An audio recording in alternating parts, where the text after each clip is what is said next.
Sunday, November 18th, W5 with Eric Malley. Good evening. Welcome to W5. Here's a sample of tonight's story. He does it every weekday, putting together a colorful compendium of news you can use, striking statistics and nutty numbers. He's the Globe and Mail's Factman. Folks running a game show would probably love him, but you wouldn't want to challenge him to a game of Trivial Pursuit. He's the man with the facts, and we'll be right back with him after this. Do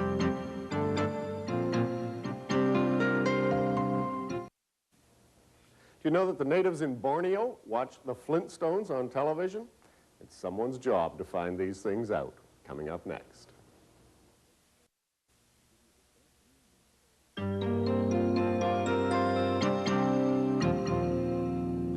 I hate to inflate Alan Fotheringham's already considerable ego, but I've got to admit, I read Maclean's magazine from the back, and this past summer, I started reading the Globe and Mail the same way, with the social studies listing on the last page. It's good to start your day with obscure facts and trivia tidbits like an East German Lonely Hearts column or a tabloid headline, Frozen Chicken Comes Back to Life. But every day I wonder, what kind of mind finds this stuff? Bill Cunningham tells us.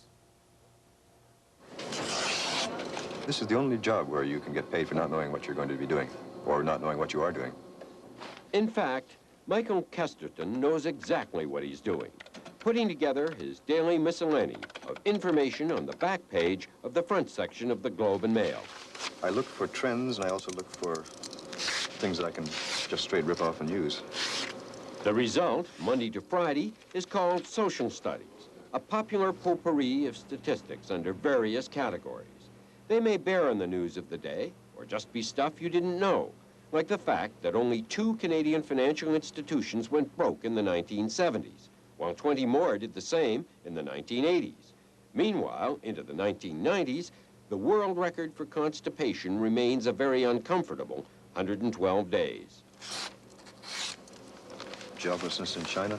And all this information doesn't come easy. It means marathon reading, 20 kilos of newspapers, and 50 magazines a week. At some point, I would like to get a life. That's one of the few sacrifices you make in this kind of thing. This sort of job, 6 to 7 days a week.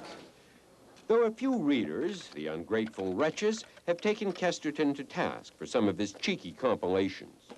I've had a few calls from people suggesting that I'm taking up unnecessary space on the planet Earth, but those are the people you ignore. In journalism, you don't generally want to have a lunatic for a pen pal. Kesterton didn't have any idea about what he'd do after university, so he fell into work at the Globe and Mail. He began as a proofreader, then did 10 years as a copy editor for the business section, hence his attention to facts and detail.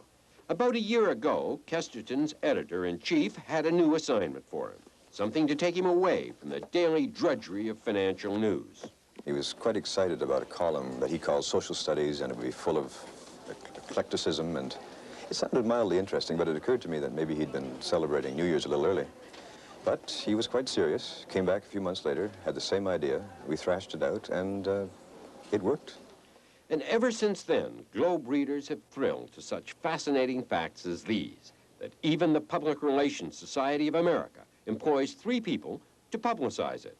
Or that a recent survey of adults found that Bugs Bunny is still their favorite cartoon character. Just want to see where Tokyo is heading this morning. In fact, just about everything seems to grab the attention of Kesterton's column, except politics. I've always thought politics was a bit superficial. And since we have a lot of people here who I suppose are hoping to burn out and become somebody's executive assistant by the age of 35, politics is probably very well covered by the Globe, so I wouldn't do it myself.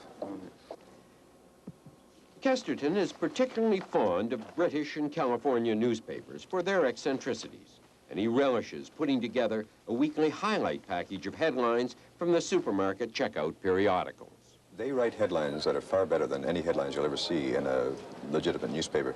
They know how to touch people's emotional buttons, and that's really what a headline should do.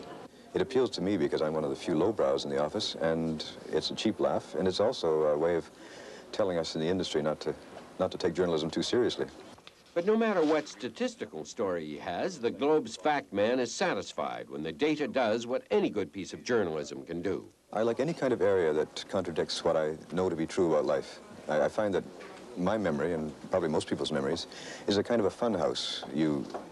It's warped, it's roughly right, but you really need to have a reality check every so often.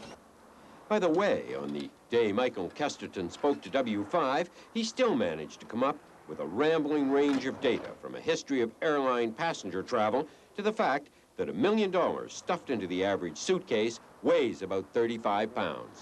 One of the great surprises of this was that, in fact, there are as many people interested in this kind of information as I am. I predicted privately when it began that the column would last about 6 weeks, and also that it would be impossible to do, and I was wrong on both counts.